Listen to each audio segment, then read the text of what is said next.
So, yeah, I found out for the past 6 years I've been getting my testosterone shots in the wrong spot on my body. Yeah, so they've been giving it to you in your arm, and you're supposed to get it in the keister. This case should never have come to trial. I don't think it's fair to call my clients frauds. Because one time I turned into a dog and they helped me. Thank you. Your Honor, we would like to withdraw our plea of not guilty and enter a plea of guilty. This trial is a travesty. It's a travesty of a mockery, of a sham, of a mockery, of a travesty, of two mockeries, of a sham. If we are to have faith in justice, we need only to believe in ourselves. And the truth shall set you free! How do you plead, guilty or not guilty? Oh, guilty, but with a real good excuse. I think the truth will come forth. You can't handle the truth! Hello, everybody. It's time for more Law Light, brought to you by Foreman Watson Holtry, fwhlegal.com. As always, well, not always. Last time we were frozen out and we did this remotely, so that's not true. But as most of the time is the case, we are situated at 530 Frederica Street at the high-rise white brick edifice. And PJ, how are you today? I'm good. I got my first testosterone shot after 3 weeks. Well, there you go. And, in the right place. In the right place. Yeah, so they've been giving it to you in your arm, and you're supposed to get it in the keister, right? Or somewhere around I found out for the past 6 years I've been getting my testosterone shots in the wrong spot on my body. Oh, my God. You're going to be rolling through here like a bull in a china shop I'm now. already there. All right. Well, we're going to also, it's sunny outside. It's just, you're starting to feel maybe spring's coming. Yep. And thinking of spring, one of the best golfers I know is with us today, Blake Hayden. Good How morning. are you? Best golfer and realtor, I should say. Blake, thanks for joining us, and I want to just jump right in. Let's let people know the monumental task it's been getting you on the show. And Absolutely. Not because of both of our popularity, just because life is real, correct? That's right. We've had it scheduled, I think, 3 or 4 times, but here we are today. Thank you for your time. I just want us to get that out of the way. I know your time is valuable. Blake Hayden and I've known you for several years, more in the last couple years, just because of my involvement here at the firm, and then, of course, some of the people that we know kind of cross tracks. But I want to give you an opportunity for those that don't know you, and for those that do, it'll just be a review. Just give me a little bit of background about you, Blake. Sure. Appreciate you guys having me on, and I'm glad we could finally connect. Yeah, Travis, I grew up in Owensboro, went to Apollo High School, just to jump right in. Played baseball at Southern Little League and the Old Boys Club and some of those places, and still have a lot of friends from those connections. Went on to school at University of Kentucky, graduated in '99, had a degree in communications, and went on to come out of UK with a startup company that was actually based out of Owensboro, even though I was in Lexington, and a few of my friends that joined were in Louisville, and we sold insurance products inside banks. At this time, it was Republic Bank. Eric Anderson, Andy Anderson, they were overseeing the company. I eventually was moved in 2001 to Panama City Beach, where I met my now wife, Missy. At that point, I worked with Eric's group until '04 and decided to make a change, moved down to Tampa, Florida. The whole time I was thinking about real estate because it's in my family's history dating back to 1906. My father's now currently been in the business for 50 years, nearly 20 years as a producer, and then 30 years as an appraiser, and now he's our broker. Has he appraised, I don't want to interrupt, but has he appraised like 90% of Owensboro? It's insane. Okay, that's a great question. By my count, because I see his computer and like he'll still help him with drawings, he's appraised 32. He's done 32,000 appraisals. Yeah, that's just incredible. So, to answer your question on that end, he's done a lot of Owensboro, and here's the wildest thing about my dad that I think. He cannot tell you what he had for breakfast this morning, but he can tell you that back 5 years ago, and I appraised PJ's house, and he lives over on Reliant Circle, and I think it has 1,492 feet, and doesn't that have a half bath? You're like, what? We call him the Wikipedia of Owensboro real estate. And so we have a distinct, I'll say an advantage, but also just a resource that's so invaluable. Right. Well, I'll share this real quick story, PJ. Several years ago, before my Missy and I got married, I lived in the condo downtown here, and they're unique. At the time, Owensboro didn't have a lot of those. Right. Okay.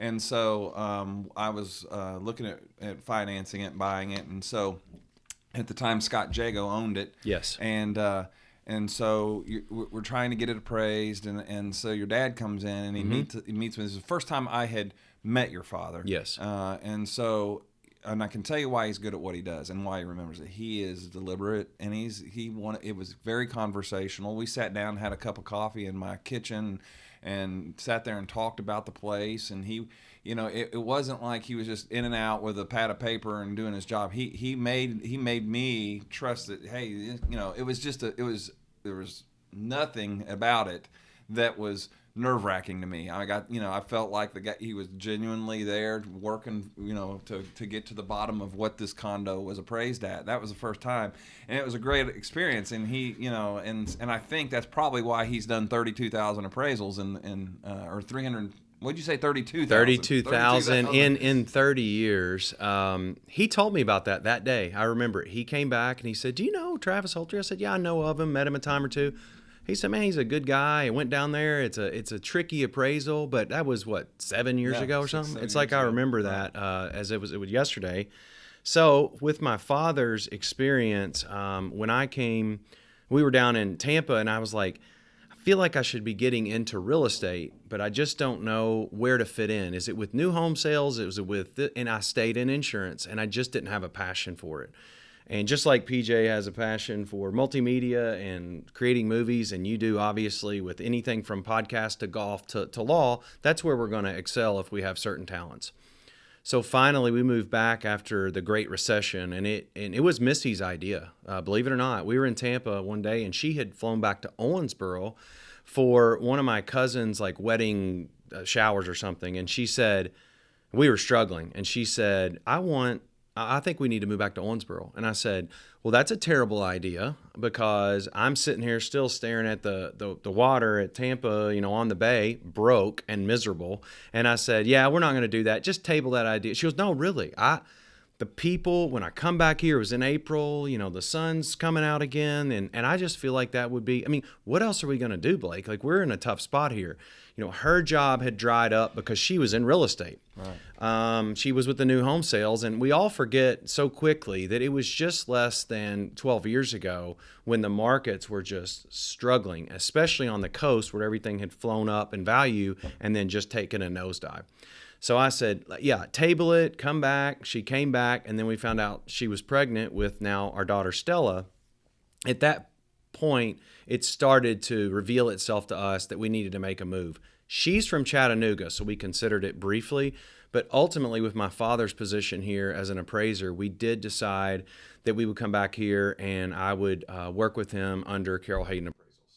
Now, she had no ties to to Owensboro, because as you told me, she's from Panama City, Florida. Correct. So it wasn't moving home for her. Nope.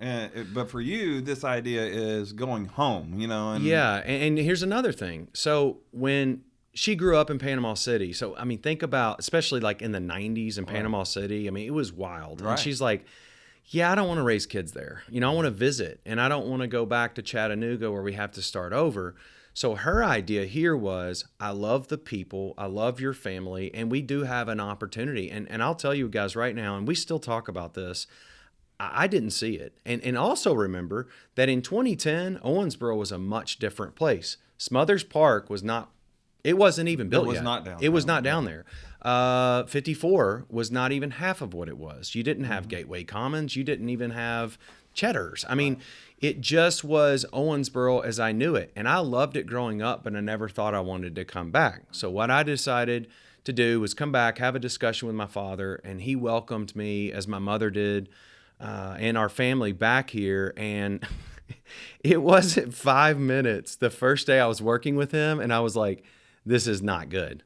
Just because my dad's great, right, but I was not in a good place mentally. We had come back. I had started my career on an ascent.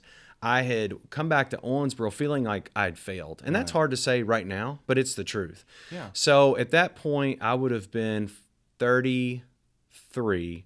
And Missy went and worked with a local broker for about 6 months. Stella came back. She was sick. You guys, it was just, and I was like, yeah, we made a bad move. Not because of Owensboro, but just because of the place I was in. So finally, after 18 months, and I got my associate's appraiser's license, my dad pushed back from the desk one day as I was trying to do a floor plan and struggling. And he said, let me ask you a question. I said, okay, what's that? He said, do you really want to do this for the next 20 to 25 years? And I said, I think explicitive no. And then he said, go get your license. Go get your license. It's in our family's blood. You've been in sales. You had success. Maybe you just didn't have a passion for insurance. If you never use your real estate license, then fair enough. But what if you got into it and you really started to thrive and your life became better? That moment changed my life. I mean, I've probably told the story enough to now not become emotional, but I'm telling you guys, the selflessness that it was my dad not wanting to be like, you need to stay in the business and grow, that changed my life. And the fact that he's our broker now is the coolest thing. I just talked to him this morning. He's down in Florida, and quite frankly, he'd rather be back here because he loves what we do. He loves our community. He loves real estate. So, yeah, it's been a true blessing to be able to say that we were going in the wrong direction. Even in Florida, my wife had the epiphany, we need to move back here. The struggles we went through to build where we are now, and to be able to involve it with family and companies like this at Foreman Watson is truly incredible. Right. Well, that's a great thing. It reminds me of the, that doesn't kill you only makes you stronger kind of deal, it takes those times of gut checking to build character. PJ, you and I've talked about that a lot lately. Is that it will build character. You just got to work through these things. So but that actually was such a great story that I kept forgetting to look at the levels every now and then because I'm producing a podcast. But I was so into the story you were telling, I kept forgetting. I'm like, oh yeah, wait, I have a job to do. Well, yeah, and I we've I appreciate that. Well, no, and seriously, Blake, It's who makes you when we get to what you're doing now. Right. Okay. It's what makes you who you are, because you're I've introduced probably 20, 30 people on this show, right? PJ? Yeah. Oh yeah. But the vulnerability or the transparency that in given the backdrop, and we haven't, and that, I'm not that other people were, it's just people sometimes only let you so close in their story, Sure. And I appreciate that, and I think that's what now I get to see the success that you've had since that moment. Yes. And I want to talk about that for a second. What is Blake Hayden Realty Group now? I mean, where are you at now compared to where you were the day your dad pushed back from the desk and said, "Get your license"? Wow, that's a great question. So that day would have been approximately April 15th of 2012. Okay, and we moved back April. Yeah, it was 2 years after. So we moved back. It's strange, I remember this. April 17th of 2010. So it was actually, I said 18 months. It was 2 years later. All right. At that moment, I went and I enrolled at the Institute in Bowling Green, Ward Elliott's Institute, and I started to focus on just getting my license. I got my license. The only person I called was Pat Kaysen because I really respected not only RE/MAX, but Pat and what he was building at the time, alongside with what became, Liberty to Evansville Teachers. The guy's amazing. I mean, anybody knows him. He is that good at business and a lot of places. I mean, his family, everybody in there. I don't mean to gush so much about Pat. He's competition now, but I think that much of him and his family. At that point, I joined RE/MAX on September 1st of 2012. I was a maniac because I'm not going to fail. I worked with my dad a little while longer, and if I remember it correctly, on January 1st of 2013, I said, okay, I'm casting off. I'm going to be the realtor. And at that point, you guys, I gave up, and really for my family too. And it's not a badge of honor, but I gave up years of my life, including golf, including taking care of myself, including some things I was doing personally that in the ways to cope that really were instrumental. And no, I'm not trying to be dramatic or funny, but they almost killed me. And so 13, I had a good year. 14, and Kelly Harris and Ryan Ruttman, both still very successful today. Kelly was still at RE/MAX, and we had a bond, and her drive, and still is, it's just insatiable. And so she was always like, who's number one? How are we going to? And so I'm like, all right, I can beat her, right? And so we had this friendly competition alongside guys like Scott Lyons and some of the other guys that are still in the business. And Scott's not that way. Scott's probably got it figured out better than all of us. Just the way laid back. He's pretty cool. Yeah, he's got it. He does a good job with what he manages. So at that point, Kelly's pushing me, I'm pushing her. Ryan, same thing. And then in 15, I hit a high mark. I think it was a lot in production. I don't want to say the number because then everybody does the math and they think they know what you make, but you don't because there's so much cost. Right. I don't really want to get into that, but it was a high number. Kelly had hit that number, and I was as personally empty as I'd ever felt. And I was like, oh great, I got to this fake mountain top. I was worried it would feel like this, and it feels worse. So I had to start looking at what changes I wanted to make personally. I had an okay year in 16. Still was number one, so to speak, but it's so empty.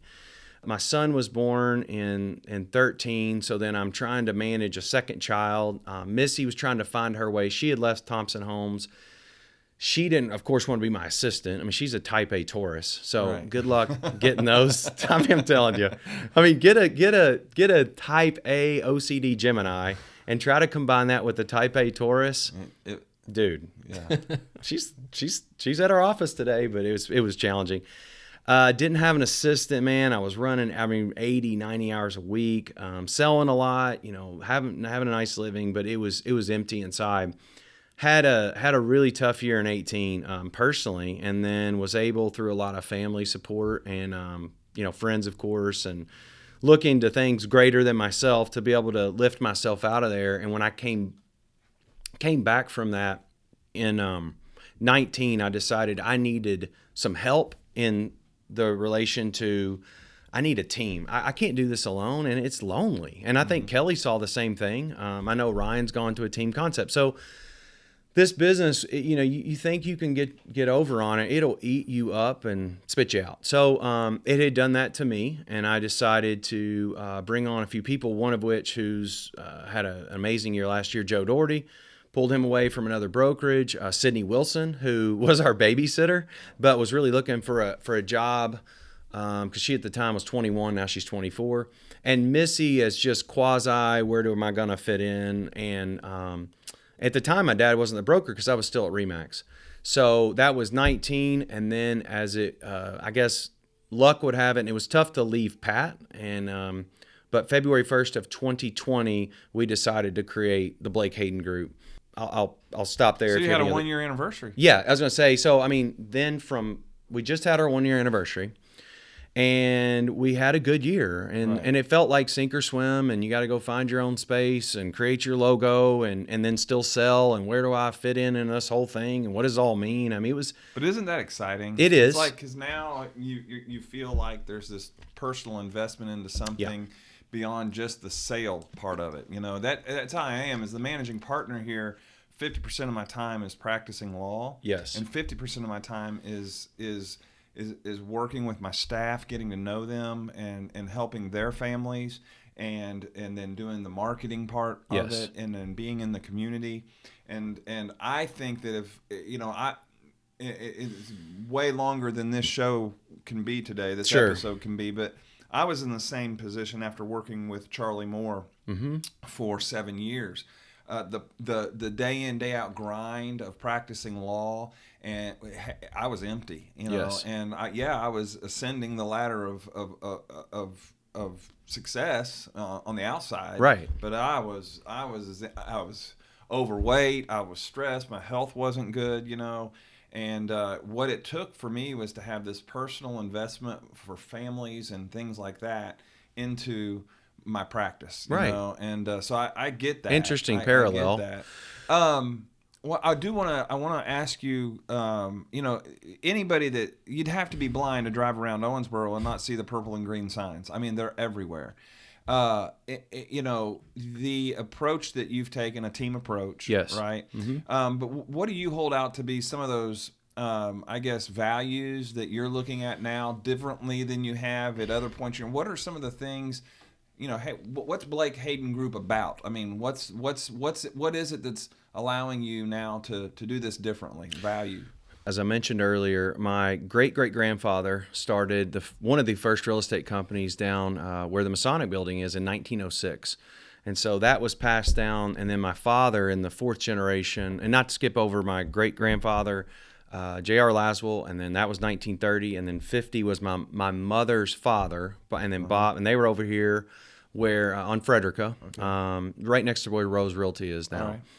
And so then my father joined the business in 1970, and as I said, 50 years later, 51, I guess, to be exact, it becomes what is the Blake Hayden Group. So the history of what my great-grandfather, great-great-grandfather, all the way down to what my father had laid for the reputation, really, how are you treating people? Right. Are you going after the dollar, or are you actually trying to service the client and do what's best for not only them, but the spirit of the deal? Uh-huh.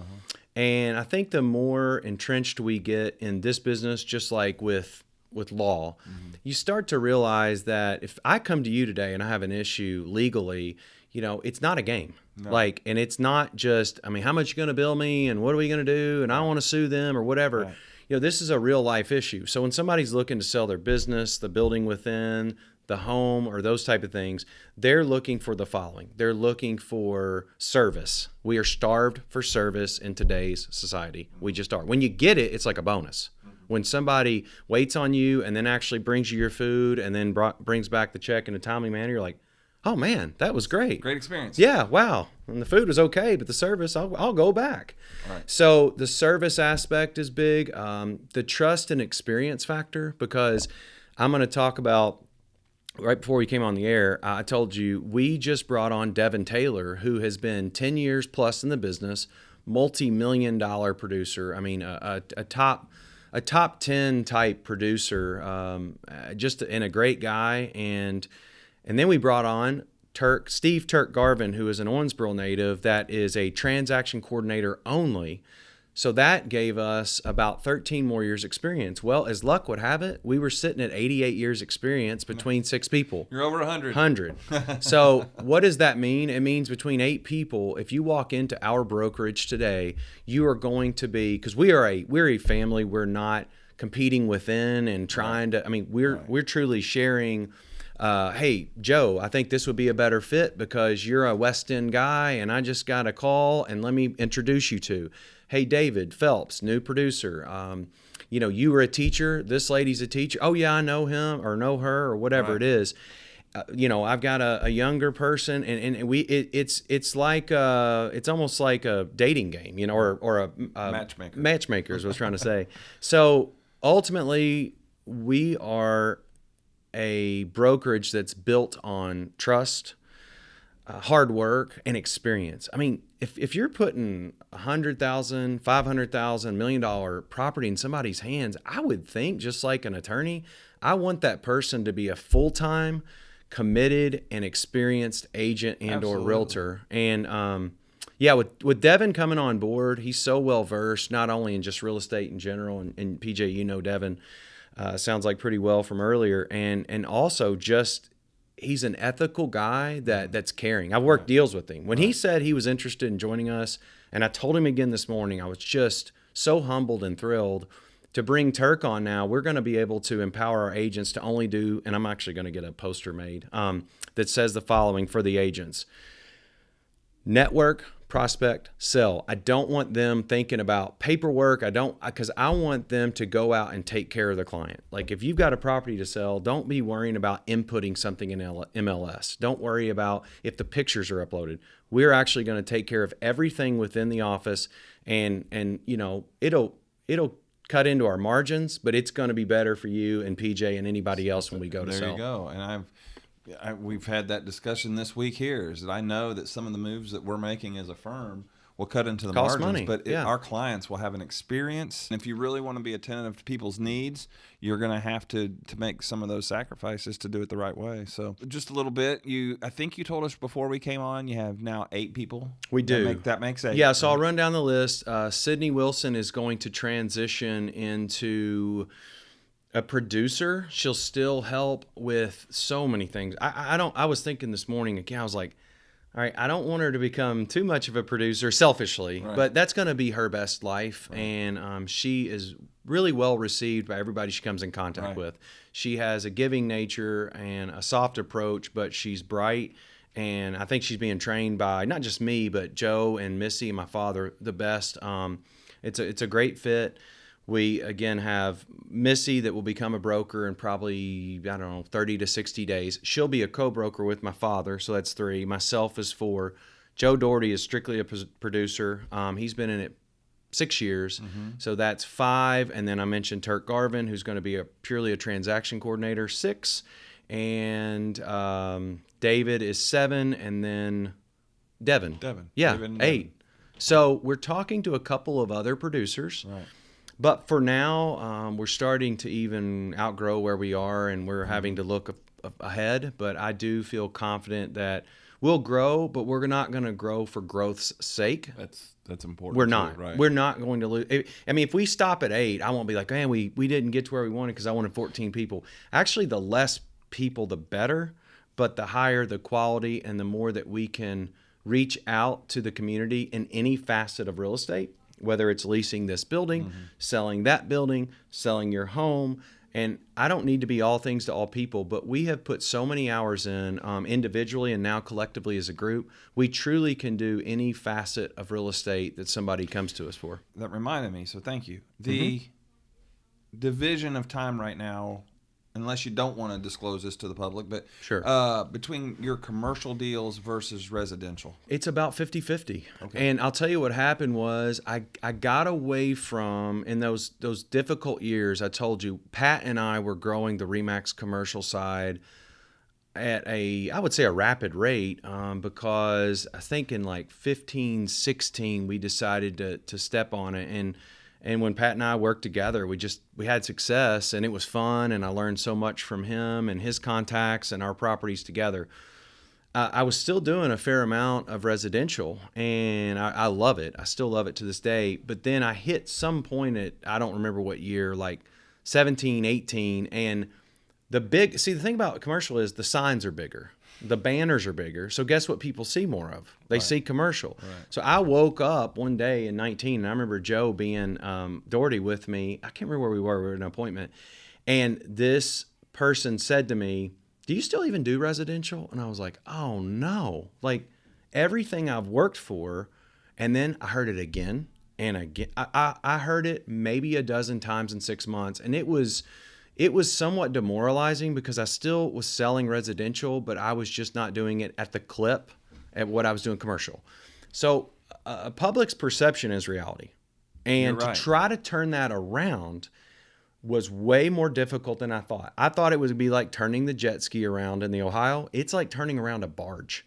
So I said, no, I don't want to lose what I have built and what I think I'm good at, and where my father can help me with values and my wife can help me in showings. So I made a concerted effort in 2020 as we were building our brokerage to get back into residential, make a real play to show people that we can be great as a group, but also me as an individual. And I believe it was right around 50-50 last year in terms of the transactions between the two. Leasing, of course, slowed down. COVID damn near killed leasing. But we did have quite a few land sales. We had some building sales. We had some different deals. So I'm back in the residential side, and I'm enjoying it. Okay. Well, that answers that question. And it's interesting you said that because, like, in my mind, I compartmentalize different business people in town. You know, it's like you start, and if you would have asked me, I would have said commercial real estate, Blake Hayden. Right. Right. And so that clarifies that. Let me ask you one other question. Where do you see from prospecting? You use that word on your sign. Where do you see Owensboro going in the next 5 to 10 years?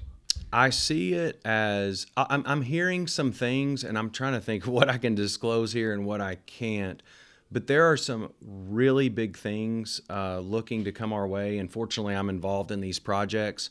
And a couple of them have to do with what Matt Hayden and I are working on. I mean, on opposite sides of the table, but we get along well. there's some really big things that I only think a handful of people know. If we can, if I can just be a small part of putting those deals together, alongside of some of the other entrepreneurs that I'm seeing making plays and the spirit that we have, I really do see great things. Right. I think the economy, just because this is such a hardworking town and it's built around community, I think we're going to have success from the infrastructure that's been built from the current mayor with Mayor Watson, and then back to what, Ron Payne's vision was. And I know Ron Payne was spending a lot of money and everybody's going crazy. But to me, if you don't spend money in a town like this that's not sitting on I-65 and is competing with Evansville, you're going to drop and go away, just like a lot of cities in Ohio have done that were built on industrial. They're gone. Right. And I mean, there's like tumbleweeds going down the street. Right. So I feel an energy now versus, like we said earlier, 10 years ago, I didn't see. And in 5 years ago, and I know there's naysayers, and I'm not just Mr. Rose-colored glasses, but I mean, I feel like the things that are happening here, and when you go to some of the different neighborhoods and some of the different places, and people are putting up new buildings and new businesses, I'm encouraged. So I'm really thrilled to be a part of it. The only question I have, and it's completely off topic, but has anyone ever told you that you look like Alan Tudyk? No. The actor. In college, remember 90210? Right. And I had curlier hair, had more hair. I used to get Steve Sanders. Oh, okay. From 90210. It's been a long time. Was that Ian Ziering? Yes. Okay. And then he went to Sharknado. Sharknado, which, that's... Hey, you could be, believe me, the people I've been told I look like celebrity-wise, I mean, Brad, I got worse. You kind of a Brad Pitt mixed with George Clooney. He's right on the money. Well, I'm in sales. He's trying to sell me a house now. That's right. That's where this is going. No, I haven't been told that. Alan Tudyk, he was... Who is? I forget. He's a character actor. Okay. I guarantee you've seen him, but like right now he's on this new show called Resident Alien on Sci-Fi. Yes, I've heard of the show. He was I haven't in seen it. Transformers the last night. Oh yeah, I'll be like, what's that guy like look Star like? Wars? Missy, do I look like this guy? Yeah, if you like Star Wars, he was the voice of K2 in Rogue One. Got it. So anyway, yeah, look, you're not exact, but I could see it. He's obviously a great looking guy. He really is. Yeah. I mean, just like me and Brad Pitt. Yeah, I feel left out.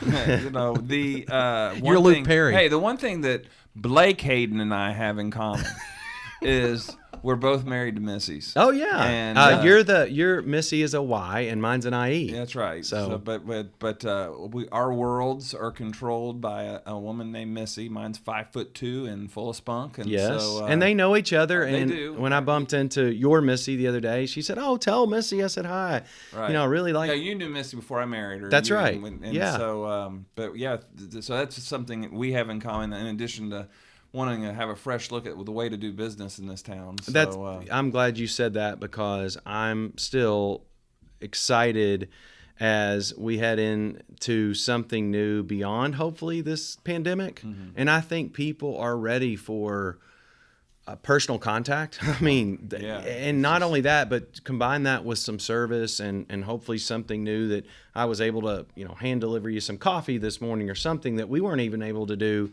8 months ago. Yeah. So true. I feel optimistic about this year, and it's really hard to believe that we're almost, of course, through the first 2 months. And you say it every year, then the year's up, and you go, where'd the time go? But I'm excited about the real estate market here, and I think rates will tick up a little bit. But I also feel like hopefully inventory loosens some.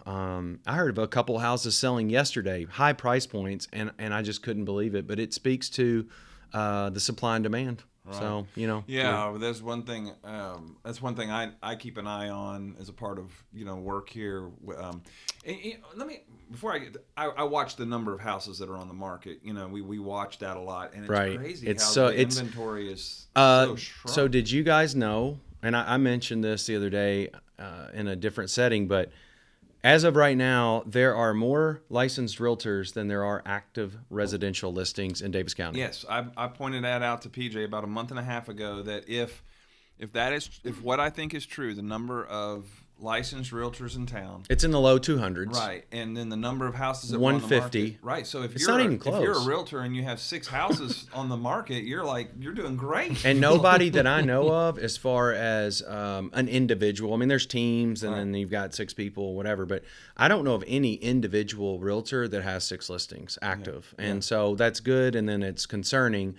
But when I started, my dad and I were talking about this 30 days ago when we found out the statistic. I believe there were about 140 realtors and about 750 active. No so, question. It's it's market. Way beyond flipped. So, that's just you play with what's out there, and the realtors who are going to do well this year are the ones that are going to be getting more creative. Right. Finding the houses that aren't on the market because there's a lot of buyers, and then you're calling people for one-time showings. It's just the way it goes. But I really do enjoy that because it's a big challenge. But I've done well with that in the past, and I think our group will do well with it this year as well. Well, one of the things that you mentioned that really struck home with me, but as we wrap this up, was that you had said that trying to turn the perception of the public around with regards to your commercial versus residential.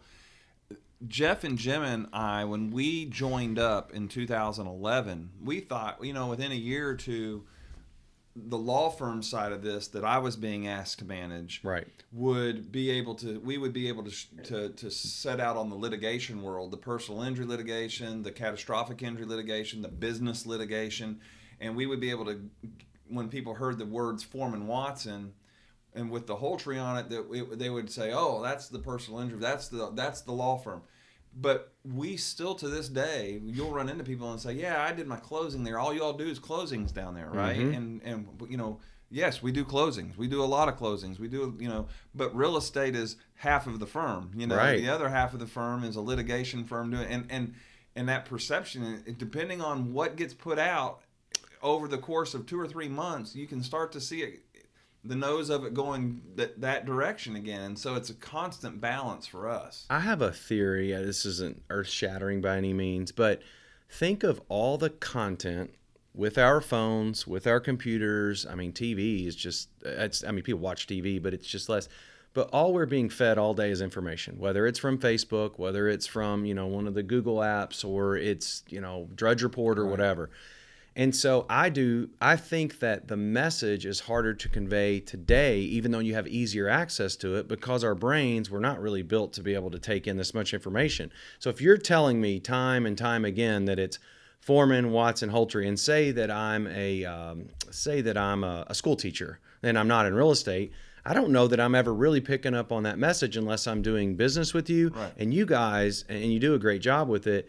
You do radio spots like crazy. You do a podcast. You do, Jeff and Jim and your group, always out there getting the name out. But my point is, just like with our group, we're really this year trying to be intentional about the message that we want you and PJ and the general public to hear, because we think that we know what people are gathering and how they're processing it, but there's so much being thrown at us. It's impossible. So I think the only thing that you can do beyond the marketing side is to continue to do a good job and have a good energy, and people will gravitate towards that. They're going to tell their friend, who's going to tell their neighbor, and then at that point, at whatever time, you feel like you have a business that is not only successful and helps other families within the office and outside, but sustainable. Yeah, at the sake, with it being cliche, it still comes word of mouth, and relationships is the